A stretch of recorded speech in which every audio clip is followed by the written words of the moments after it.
Hi, everyone. Hello. Welcome back for week 2 of Black Film Challenge. I'm Kat Street, your lovely host, and Carletta is coming to join us too. Hello. Hi. Got what I was doing. How's your week been? Hey, it's been it's been a pretty good week. Better than last week, definitely. Very productive. So Good. Looking forward to the discussion today. Got some great guests and some awesome films to talk about. We do. We have some amazing guests coming here to coming with us today. We have Denton Adams, who is a writer-director based in Los Angeles, but from the DC area. So, DC represent, yeah. And we have Jen Sharp, who is a writer-director, amongst other things extraordinaire, based out of Los Angeles by way of Ohio, I want to say. I feel like it's Ohio, but she's been out here for a while. We're in Ohio. So yeah, you guys can come on screen and say hi. Hey guys. Welcome to the show. Welcome. Thank you. Welcome to this lovely variety show we have planned for you.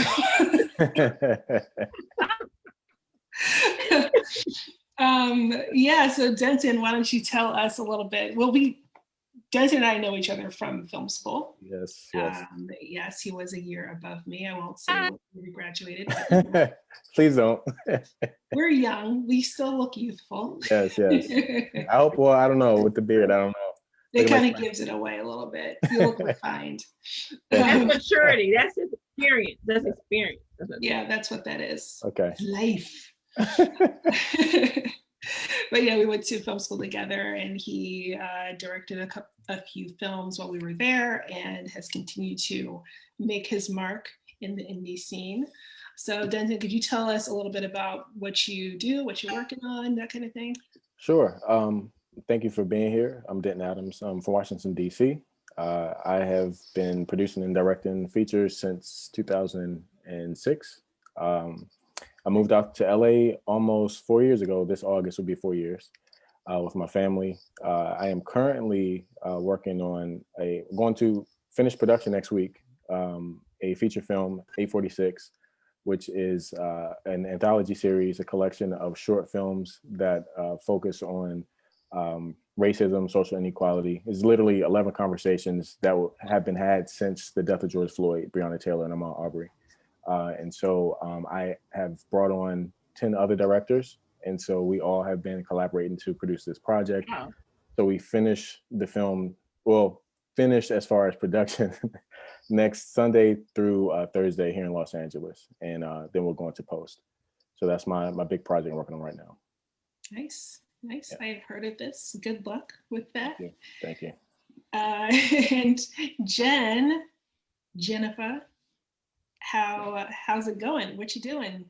I see you're in your car, but what's the haps? Tell us what you do. What you working on? Nothing could keep me from this. Nice. Oh, you're. Sorry, continue. I'm on my phone. Yeah. Can you hear me? Can you see? Yeah, you're kind of different. All good. But okay. So I'm a.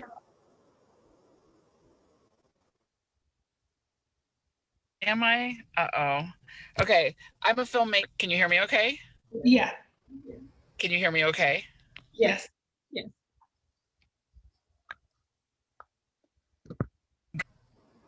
Change. Okay. Oh no. Yeah, I think your connection went a little messed up. Okay. No, it's not good. So anyway, I'm a filmmaker back. Oy. 1 second, Jen. Okay. I can tell you what she does. Okay. Yeah, Jen, your connection is going in and out. It's like, it's not great. Weird. That shouldn't be. Let me. You might be covering your. Let me go outside. Better. Better. Yeah. Yeah. Try again. Better out here. Yeah. Yeah. Okay. Hi. So we're gonna make this work. I'm a filmmaker. So let me know if I go out. I'll talk like you can hear me. Everything seems okay. Yeah. Okay. Everything sounds So I'm a good. filmmaker at New York City, by Ohio, New York City, and now LA for 14 years. Made my first feature film in 2006 as well as Denton. Sounds like the same. And I just finished my second feature, Una Great Movie, which I shot in Mexico. And I'll tell you at the end where you can see it, but it's actually currently streaming this week at the San Francisco Indie Film Festival now through next Sunday. And Una Great Movie is a beautiful movie about a Black woman traveling in Mexico that slowly turns into an all-white romantic comedy. Duh. Nice. And it was written, directed, edited, production designed, accounting, visual effects, some sound mixing, all by a Black woman. Yeah. Director, Nice. wardrobe. I did some hair. Pretty much all done by a Black woman, like everything. Nice. Yeah. So you could have like Not cinematography. yeah. So you couldn't have killed that category, but you know, the other ones, you could just be like, "What a great movie." Again, I got it. Yeah.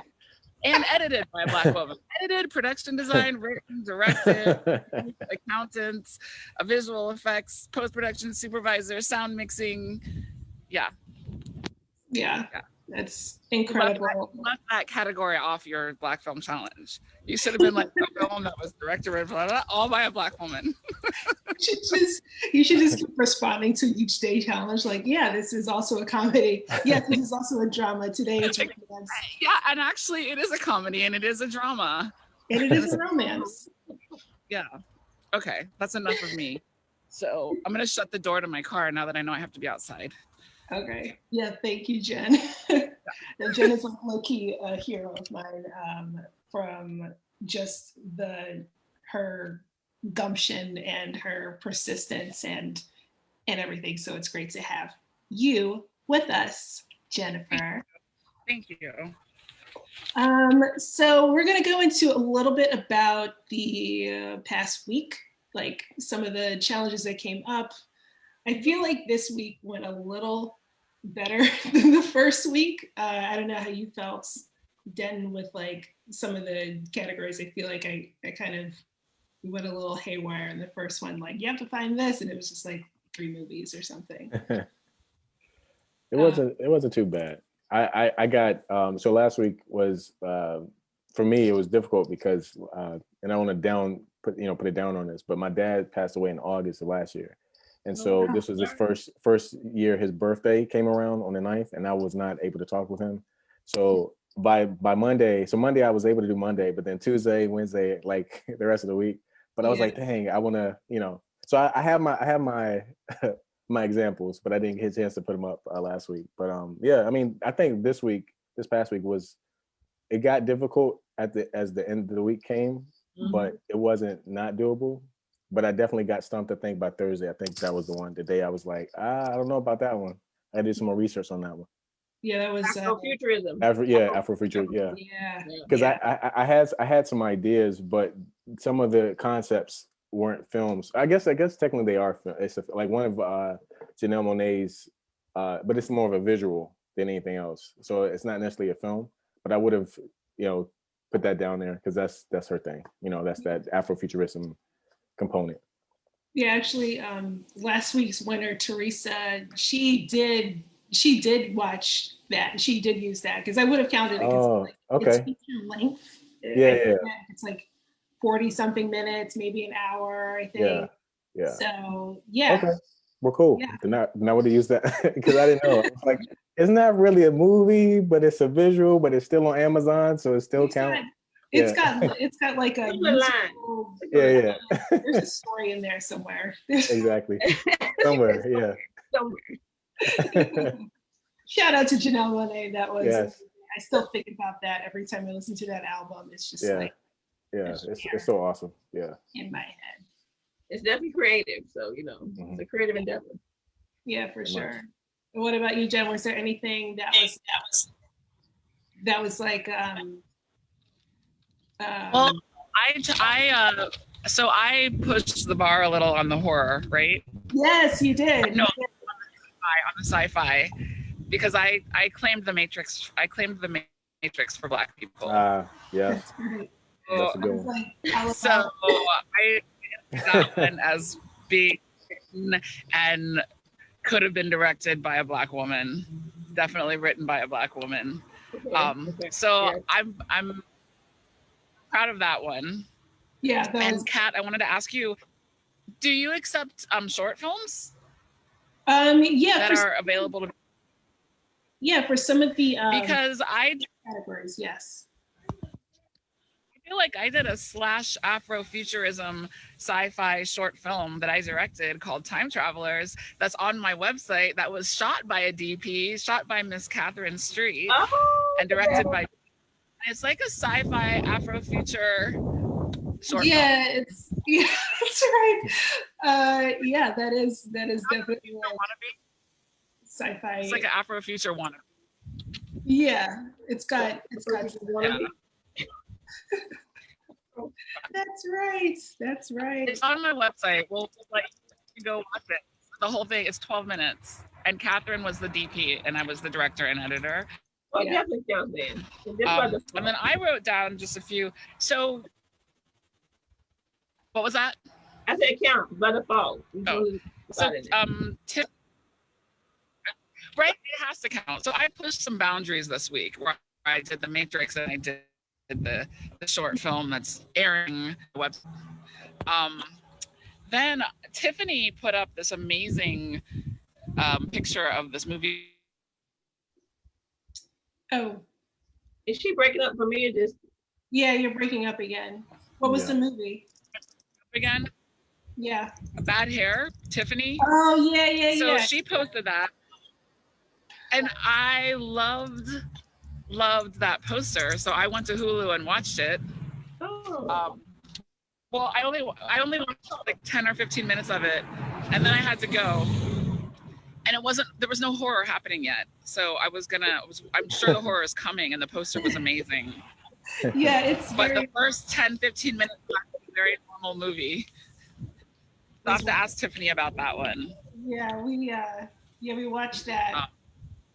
We watched that when it came out, and it was like, it's very campy and it's highly stylized. So it like really takes you into like the 80s, 90s world of Los Angeles, I guess.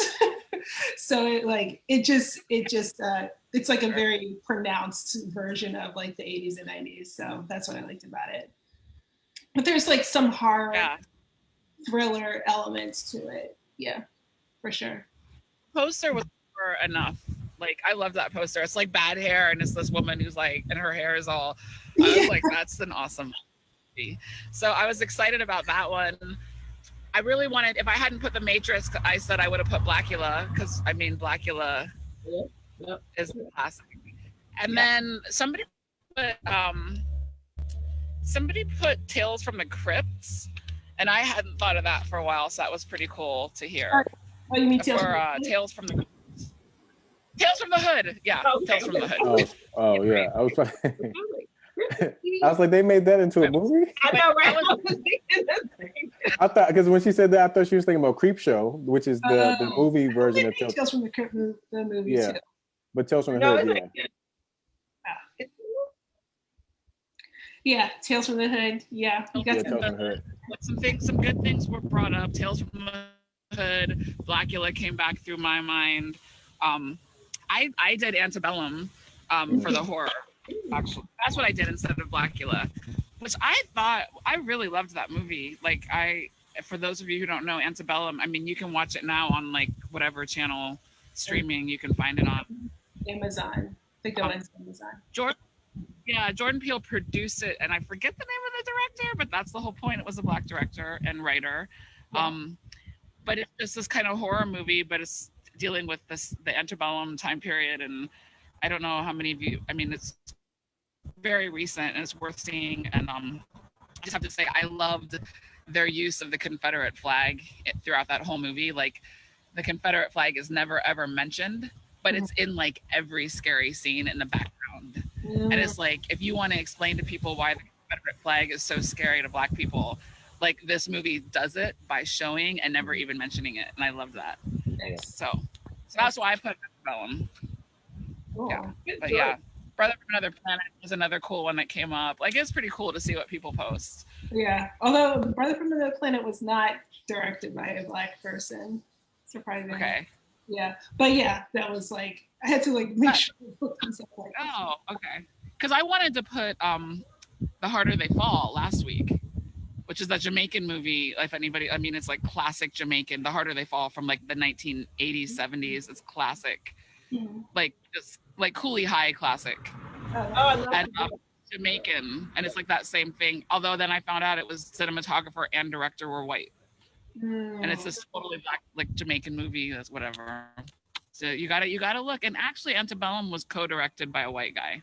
Yeah, yeah. So that's why I'm like, okay, yeah, Antebellum would count, yeah, for sure. Because, but yeah, it's interesting when you think about like these films, what actually was made by a Black filmmaker and what actually wasn't. Like someone, I forget who posted like Coming to America. I was like, oop, nope. Right. Not at all, even though Not it's at like all. a classic. Or even like if someone were to pick The Wiz, like you can't even use that for the musical category. I'm like, what the fuck? So even finding that's for next week. Did is- anybody pick Us for horror? Yeah, They did? Okay. yeah. A couple of people picked Us. Yeah. Yeah, That would have been my choice. that's about it. I wound up watching this movie called Death by Temptation. Death by Temptation, like in Death, DEF by death. Like I can't hear. Definitely. It's like from the 1990, like right there, with like Kadeem Hardison and Bill Nye. Oh wow. Like a couple of like kind of big like 90s people, but this is like a trauma film. It is. Wow. It's something special. Wow. It's one of those like, late night movies where you're just like, what else is on? And then you watch this, you're like, this is out of control. But yeah. I love horror, so that was like my thing. But when it came to Afrofuturism, I did want to point out that there is the Criterion Channel, the streaming platform, does have a whole Afrofuturism collection, but you have to be careful with some of those filmmakers because some of them are not Black. So that's like a good resource if you ever wanted to like deep dive into those things that I've like slowly started to like scratch the surface. As much as I love Criterion and everything it has to offer, like I never have enough time to watch everything, So were there any other films that spoke out to you, or things that you thought of that you probably didn't mention, or that kind of thing? Just for the entire week? Well, I was surprised about wardrobe. Say what? She said wardrobe. I was surprised about wardrobe. Oh yeah. Like it was like, so Do the Right Thing was a Black wardrobe person. Mm-hmm. Yeah. Oh wait, you froze again. Is that right? That's what someone put. Yeah. Yeah. I believe Ruth Carter did like a whole bunch of Spike Lee films. Yeah, So yeah. like It was like Spike. That was her first one. Yep. yeah. So you just pick like any Spike Lee film made before X year and then Yep. you're good. And she did it exactly. Yeah. Yeah. Someone did point out like this indie film that was made with a Black costume designer, and who I know. Her name is I'm gonna pronounce it wrong, like Anita Parker or something. And so I was like, hey, there we go. We got another one. But I'm sure there are plenty more out there. It's just like what's available streaming that people can watch. So I just wanted to maybe that's kind of why we're doing this, is to just expose more people to the movies that exist and maybe spread awareness about that kind of thing.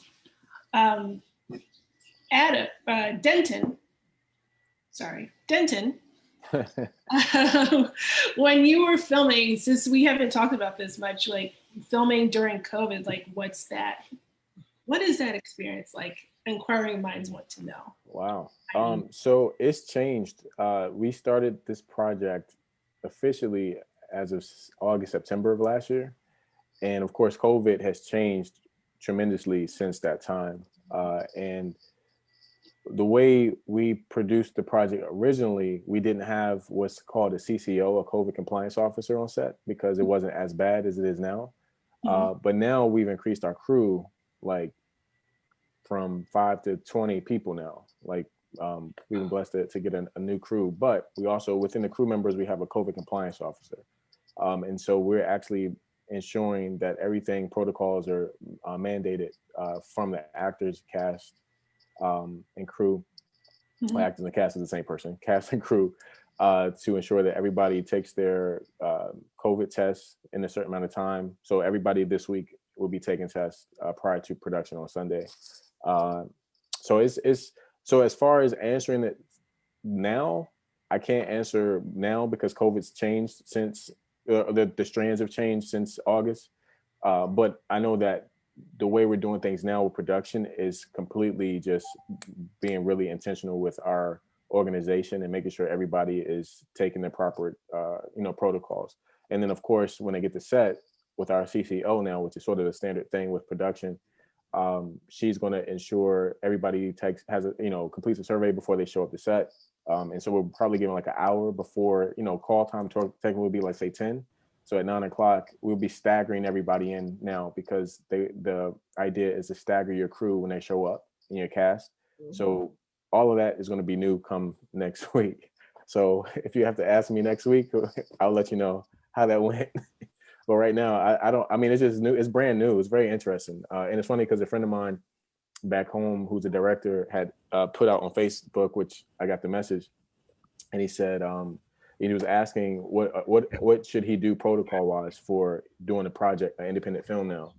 So I just responded to him and said, hey, make sure you have a CCO, a COVID compliance officer to, ensure everything is being done, prior to, the testing and stuff. So yeah, it's a brand new world right now.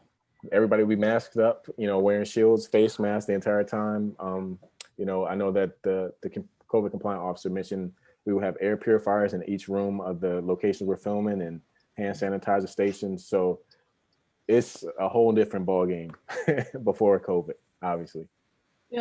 Expense-wise, I'm sure that has increased the indie budget quite a bit. Very much so. Do you, as far as testing goes, do you pay for everyone's testing, or do they do the free testing and then wait for 3 days? Yeah. No, we weren't paying, but we did give every actor and crew member, there's 5 different links that our, between one of my producer colleagues and the COVID compliance officer gave. And so these are free tests. Curative is the one we've been urging everybody to take because it's the PCR test, which is the more accurate one compared to the rapid test that everybody tends to just go and get. But out here in California, which came out a couple of weeks ago, there was an article that populated that some of these places where they've been given the rapid test were given false test results. So people were getting that they were negative results, but they actually were positive. So we want to get the most accurate test. And so the PCR test is the one we've been asking everybody to do. So we've given them like 5 links that go to free testing sites in Los Angeles. Yeah.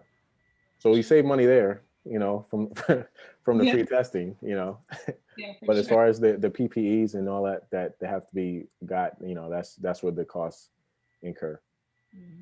Gotcha. And Jen, would you, knowing that, like, do you have anything planned like in the future as far as like things that like, I guess you and I are a little similar in that like we just need to make things every once in a while to feed the beast. So what, do you have any plans in the future as far as like how you feel you're going to navigate the COVID world? Like I'm hoping to shoot this summer, maybe in Ohio. And I haven't written it yet. So it'll be like, and that's my thing is more like just kind of small cast so that we can quarantine together and all kind of just be in a bubble and make it easier. Like it's got something small. Like that's kind of my thought is like people get tested.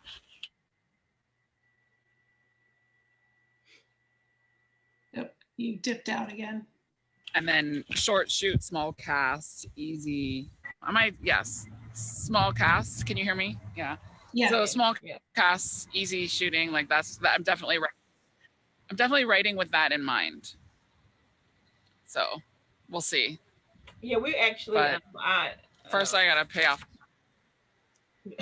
Yeah, a few things. Yeah. I was gonna piggyback Jennifer and say that I am producing a short, and it's only 2 cast members and a crew of 4. And so we were just basically getting tested individually. It's a 2-day shoot, so a Friday, Saturday, and a Sunday. And we have our just general stuff. But I like the COVID compliance officer. I might look into that actually, Denton. That's a good idea, just to make sure. It's important. Like the project that I'm working on now. So when we started it was just a crew of 5, and the crew. So every short film, minus maybe 2, everybody has only 2 talent.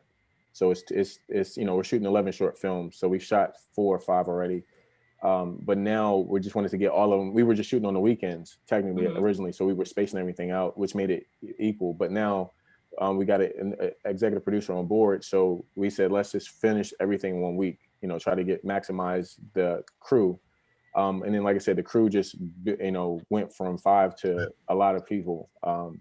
And I was concerned at first because the more bodies, that there's this avenue. But as long as we're, everybody's taking the test and we're doing protocols on set, we'll be fine. But it's funny because the same thing you're doing as far as having a limited amount of cast, especially now writing it that way, it makes sense in the COVID world. And so the crazy thing is we're combining films, back to back to back. So it's 2 cast members here, 2 cast members here, so, and the crazy thing is we're shooting, ironically, I know technically a 12-hour day consists of like maybe 1 film, but I sort of mandated that each director direct their film in 6 hours or less, from the inception of the original project. So it's worked thus far, but we haven't shot in 1 week. So we'll see how that plays out. I have faith in the team though, so we'll be fine. With more people, we should be able to, with crew members, we should be able to get it done. But definitely, it is imperative, not only the testing aspect, but having that CCO, that person, so you don't have to worry about it while you're trying to produce and direct. That you actually have somebody who's making sure that we're all staying safe on set and 6 feet, apart and stuff like that. So, and even the big component that changed the game with COVID is the way we do food, right? So normally we would think about, craft service and stuff. Craft service is fine because it's packaged, right? When you go to the store in Costco's, you get things. But like we had food out for breakfast or lunch, you can't do buffet style anymore. So everything has to be individually packed, and then for the most part, you have to be outside. You can't be indoors when you have the food. So it's a lot that we're learning this last month in regards to the compliance of COVID. Yeah, we're doing box lunches and everybody eats in their car. So it's like you have a break, go to our little own individual That's smart. Eat, That's and smart. then come back. That's smart. No socializing. No socializing at all. You can call me. You can FaceTime me. Yeah, I was impressed by the that film Malcolm and Marie, and like the whole hubbub about it being like, okay, well, we're just gonna put everyone up 2 weeks to self-quarantine to create your own little COVID bubble so that you just film however you want to film. And I'm like, well, it's great if you have money. Right. But like Tyler Perry, just stay on the camp, the camp for like 5 months to just shoot like crazy. So if only that's good for you guys, but for us, we have to like figure out different, jump through a few more hoops to get it going. But yeah, the COVID compliance officer, definitely hire you one if you're itching to make something, for sure, to make sure that you don't have to think about it. Well, think about it, but like, so you're not the one. Yeah, concerned about it. Yeah. Yeah. For sure. You can't hold the slate and do a temperature check at the same time. That's not, you can't do. Like I'm like, I think I could do that. Yeah. I'm like, no, literally in my mind, I'm thinking, I don't know. I think I could be the COVID compliance officer also. You could. And you're directing. No, That's a lot. Don't do it. That's a lot. But would you be okay shutting down your own production if someone like right or sneezes? I'll pull a Tom Cruise and I'll yell. I'll be directing and then I'll stop and I'll cuss somebody out and then I'll direct again and then I'll shut it down for 6 hours, come back. And then I'll oh man. Oh man. That's Tom Cruise. Yeah, that's a good one. I was like, okay, Tom, you're yelling at people. Cool. My man, he went off, didn't he? He went off. Sometimes he people. Or did he? What? He did it for the little people, or did he? I mean, you know, I don't think he was. I don't think he knew he was being recorded though. So he you know, for somebody. Yeah. That's what matters. That's what he cares. Thank you, Kat. Wrap it real nice. That's what matters. Yes. That is what. Yes. Anyway, so I wanted to just move on a little bit. You know, we're not gonna keep you guys super long. We wanted to talk about the prizes for this week. What? There's some prizes. We have it's been great to see everybody participating the way that they have. Like, it's pretty dope, especially the ones who stay on board and to technically qualify for a prize. Like, it's just a matter of like those who stay in it the longest, who are nailing these categories and stuff. And so we just tell you like how much have you participated in this thing for this week. Oh yeah, I did want to mention that someone, hold on, I'm looking at my notes here. I did want to shout out 2 people who shared their shorts for the sci-fi category. Maria Judice, I don't know how to pronounce it, but she was on Twitter and she shared her short Moonless. I will send you guys a link and share it and everything so you can take a look at that. So that's like a cool sci-fi short. And then Chaika Omowale, she shared a trailer to her short Sita, which is a fantasy film that's like with black fairies and stuff. So also pretty dope. So shout out to you guys. Shout out. I know, I might get one of you on one of these recaps, maybe. But that being said, I wanted to make sure that we acknowledge our 2 winners because we have a tie. 2 people. What? One is Adam Shanks, who is a filmmaker that I guess he found out about this through the Black Independent Filmmakers Network that is run by Justin Thomas, and Xander Bernstein, who is a very talented writer who is in a writers group with me, and Jen knows him. I think Denton might know him. I don't know. Xander. So congratulations. Yeah. So congratulations. Yeah, congratulations. You did great. Awesome job. So we're going to gift you both the same thing. We still have those passes for yoga. So, you know, if you want to get your stretch on, you can do that. You have a pass for some yoga classes. We're also providing some swag from the podcast Afro Horror, which is, I think I mentioned it like in our intro. It's a podcast called Afro Horror hosted by 2 wonderful women, Sade Sellers and Chris Courtney Martin, where they just pretty much gab about Black representation in horror movies, and they focus on like a particular film each episode. So I would check it out, Afro Horror or podcast on Spotify, iTunes, wherever you can find it. So you're getting swag from them. And last but not least, you are both getting an all-access pass to the Cine Odyssey Film Festival. Mm-hmm. It's virtual, so you don't have to go to North Carolina. Woo! You don't have to travel, and you can stay safe. Yay! Nice. So congratulations. Thank you very much. Okay, congratulations. Hold on, there's feedback. Okay, congratulations and thank you to Trey McGriff for your amazing generosity for donating the passes for your film festival. So I just wanted to say that. Congratulations, guys. Yeah, congratulations. Great. The Cinema Odyssey. Breaking up. Yeah, I think what she's saying is Film festival. it's a good film festival to be a part of. Her film premiered there. It was like opening night, I think, right? Yeah.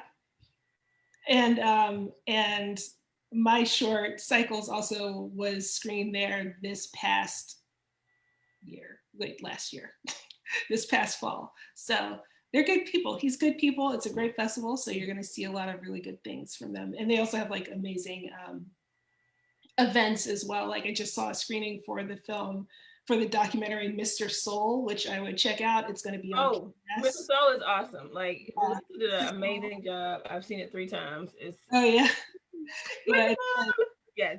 Yeah, it's about it's like a documentary about this all Black variety show that took place in like the 60s, 70s. On public access.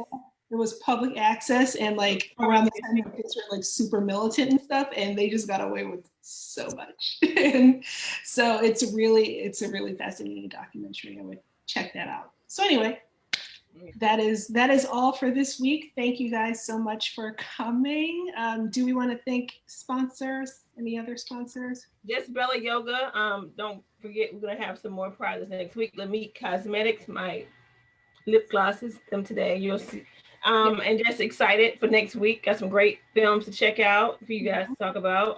And our guests will be doing some good stuff. So yeah, thank you, Denton and Jennifer, for being with us and sharing your insight. Anything you guys have coming up you want to share before we hop off? Anything we could talk a little bit about some romance. That's what today's this is. That's right. The topic is romance. So you know. So that's the category for today, where people can post like, you know, their favorite or any romance film made by a Black filmmaker. That's the Love Jones. Yep, Love Jones. Best Man. Yeah, romance. It's romance, right? So and what I love, Kat, there was a correspondence, I think I saw it today or yesterday. It was saying not just romance but love stories, and I thought that was a great addition, because when I think about Love Jones definitely is up there, but I think about Love and Basketball, for example. And I feel like that is definitely a great one. But I had listed like 5 because I just saw Malcolm and Marie, right? It's not a conventional love story, but it's, you know, and then for me, I thought about The Photograph and Queen and Slim, which also unorthodox love story. Mm-hmm. So I did think about those as well, because when we think about romance, we do think about Love Jones, maybe Poetic Justice in a way. Maybe. But yeah, maybe. But Poetic Justice is sort of not, it's more of a road trip than a romance film.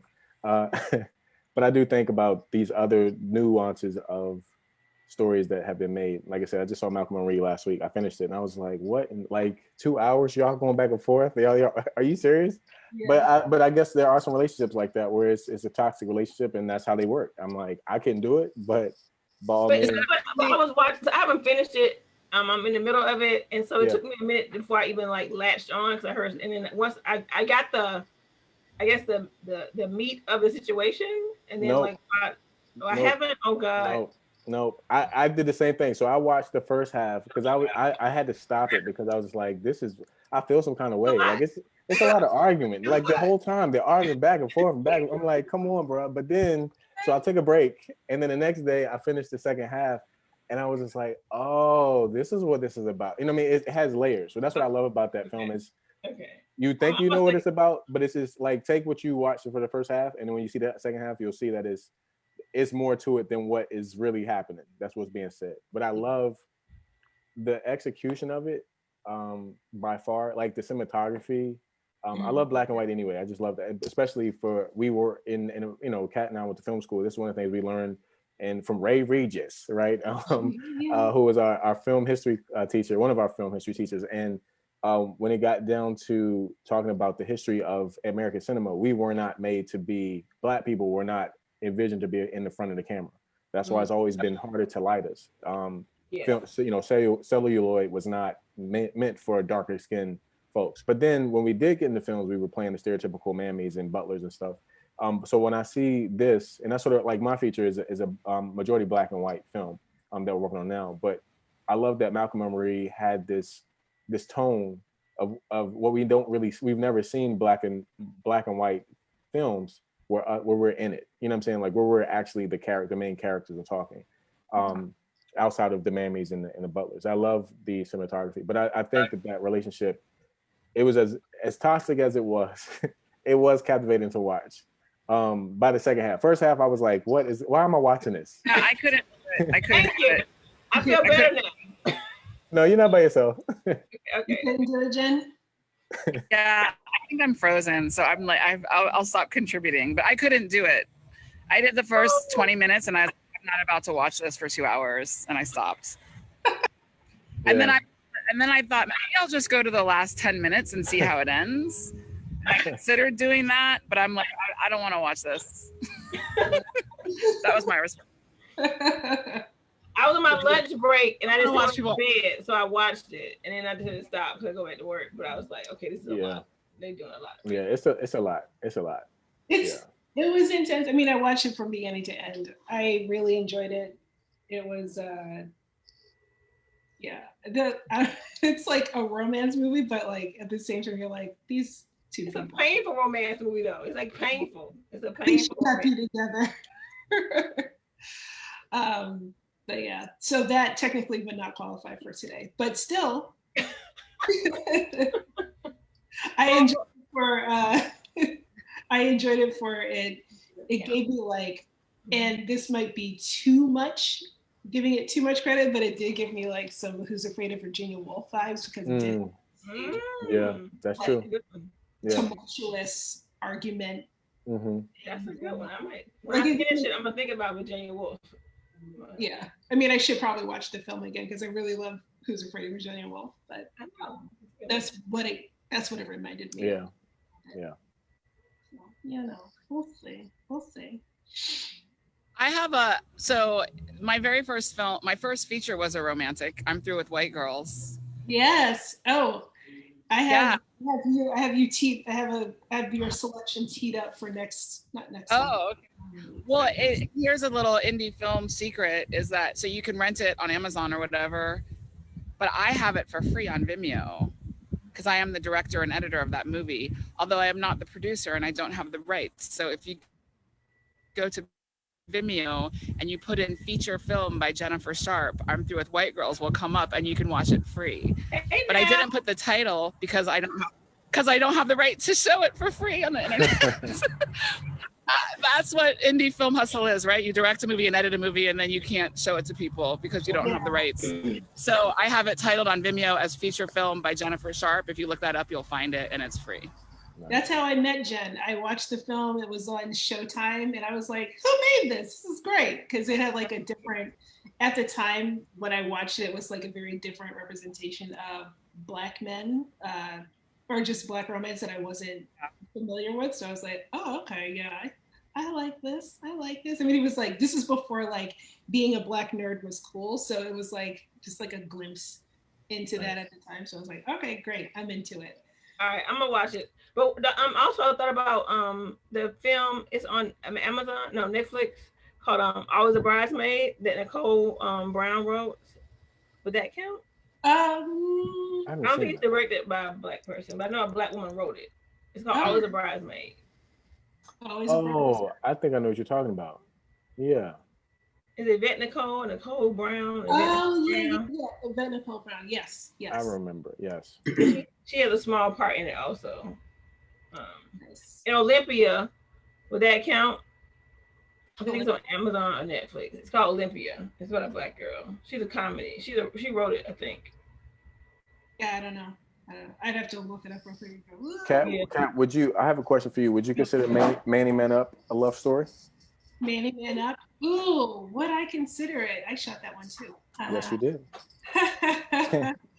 The reason I asked that is because my favorite scene that was shot is on the rooftop where Yeah, Manny and his girlfriend. It has that Casablanca type feel to it, the way it was shot. yeah. But it's a love story. It's with it's a whole bunch of things, but it's a yeah, bunch of it's a good drama with a love story. I mean, the whole thing is based on. Yeah, I would consider it a love story. Okay. Yeah. So shot by Kat. You That actually was my first project that I shot here in Los Angeles, and I was still in DC. I still lived in DC at the time. It was You flew out. 2011, I think. Yeah, something like that. 2011. Yeah. Good times. Yeah, I shot a few things. I keep forgetting the things that I shot. I forget too. Get you out there being prolific, girl. That's how we do. So anyway, to wrap things up, definitely tune in for more prizes and stuff. Yes. Make sure you keep participating. If I throw up my calendar, the things that we have for this week coming up are animated on Monday. Oh yes, animated is a doozy. Oh, that's, Good luck. no, that's easy. Yeah. Yeah. It's easy. The variety is not so easy. Well, the variety, but there's some. There's some. And social justice but you can put shorts in for animated for the animated. Okay, so shorts are okay. Awesome. And then social justice is Tuesday. Yep. LGBTQ is Wednesday. Family movie on Thursday. Friday is holiday movies. Got a bunch of those. And then biopic is on Saturday. Biopic, BIPOC. And then musical is Sunday. Yep, and musical is Sunday. So for the LGBTQ, I do say that they're like, it could have something to do with LGBTQ subject matter. If it's written and directed or made by a queer filmmaker, that's, always better. Representation matters. For the holiday movie, it could be about any holiday. It doesn't have to be Christmas, if there's a Kwanzaa movie or something. Representation matters. If there's like a President's Day movie, I don't know if there is, but yeah, that would count. Just any holiday. What about Valentine's Day? There you go. Representation matters. My video just went out because I'm losing my internet. Oh, okay. Yeah, I think there was some feedback going on.